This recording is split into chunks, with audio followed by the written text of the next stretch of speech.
Let me tell you a story, the way you'd hear it sitting at somebody's kitchen table late at night when the coffee's gone cold and the truth starts spilling out. It started on a warm spring afternoon in a city called Pinewood Ridge, not Memphis, not the big city you're picturing, just a quiet southern town where everybody pretends to know everybody. 7-year-old Maya Carter had begged her aunt, Natasha, for rainbow sour ropes, the kind her mom only let her have on special days. They'd stopped at a corner shop on their way to a community fair, a quick detour, a little bit of childhood sweetness. Inside the store, Maya was all braids and bright eyes, fingers tracing the candy shelf, when a middle-aged woman across the aisle gasped, "My purse is gone." Her eyes locked on the only black family in the shop. "You people took it."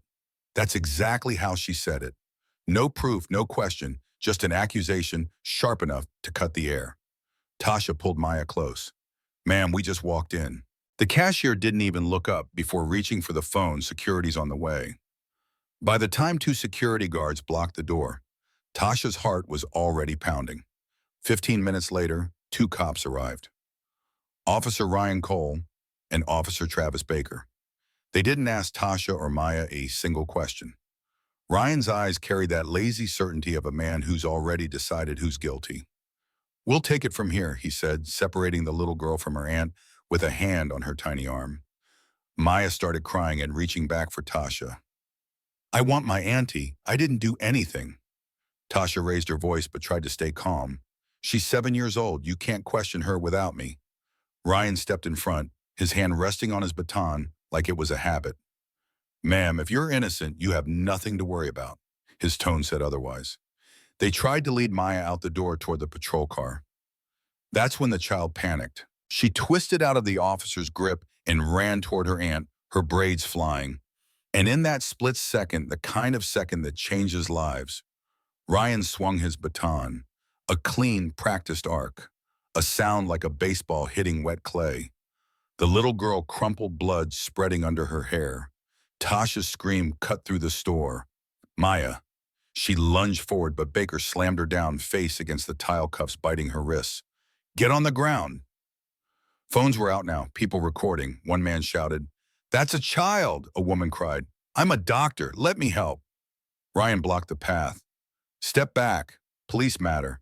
Meanwhile, the store manager checked the security cameras and found the missing purse in the woman's own car. But it didn't matter.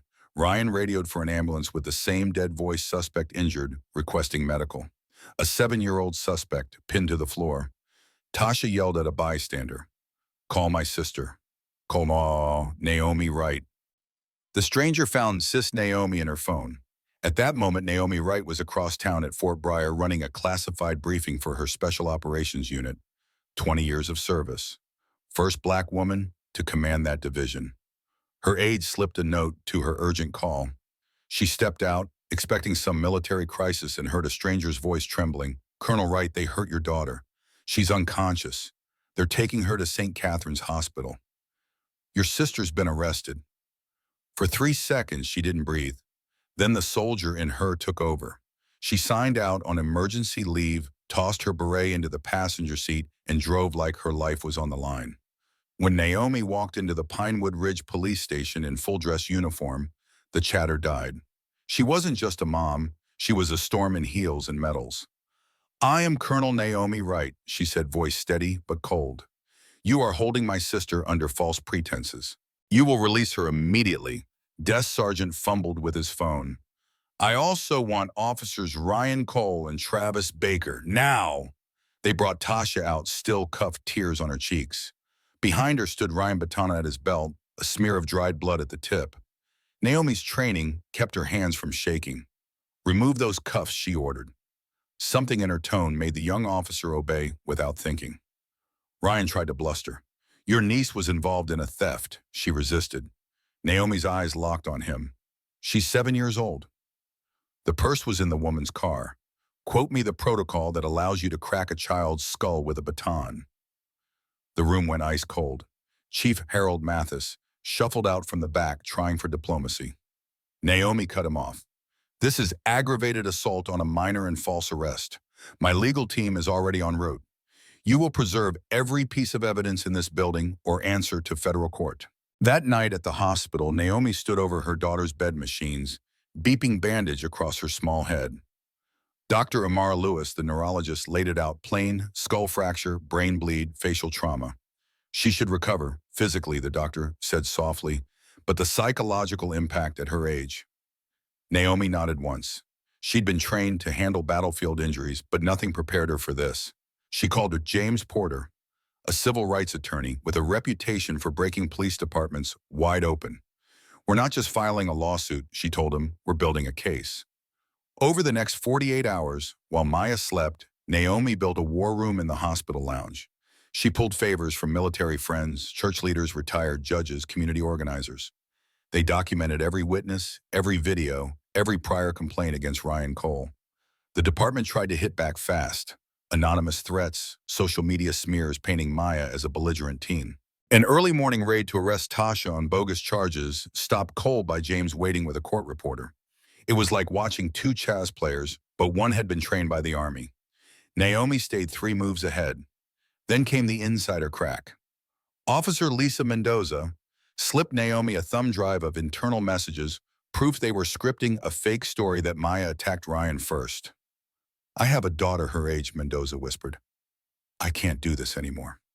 A week later, Officer Baker himself turned offering sworn testimony about what really happened. By then, Naomi had activated every pressure point in town: candlelight vigils outside the hospital, federal preservation orders, a DOJ civil rights team on the ground within days. Chief Mathis resigned to spend more time with family.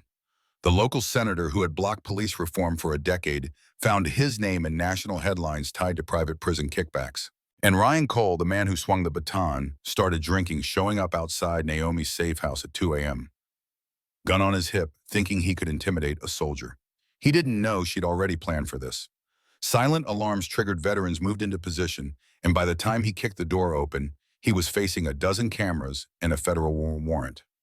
Officer Cole Captain Marcus Davis said calmly, "You're trespassing on private property, armed and intoxicated. We're detaining you until the feds arrive." His rant, "People like her, think they're above the law," went viral before sunrise. From there, the dominoes fell.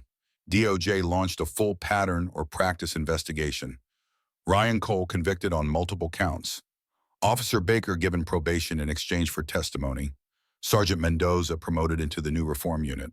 And Naomi, she left the Army, at least the uniform part, to run the Michael Carter Foundation for Justice and Community Safety, turning her battle into a blueprint for national reform.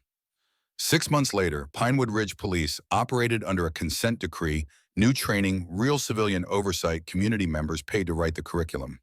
A once empty lot turned into a community garden where Maya watered plants instead of hiding from uniforms. Sergeant Mendoza, now head of community relations, stopped by regularly to check on the kids. But the story didn't wrap up in a neat bow. Maya still woke from nightmares sometimes. Naomi still had security cameras ringing her home. And not every cop in Pinewood Ridge changed overnight.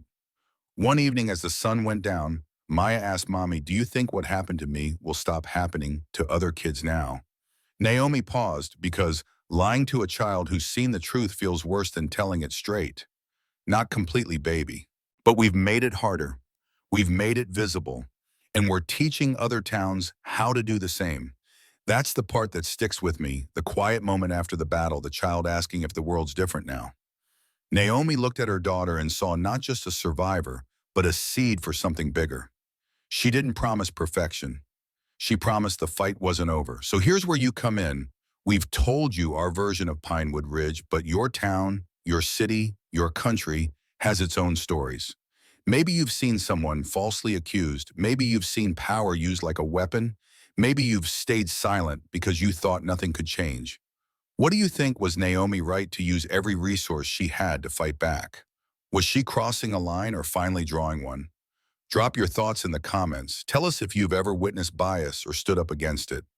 Hit like if you believe kids deserve safety over suspicion.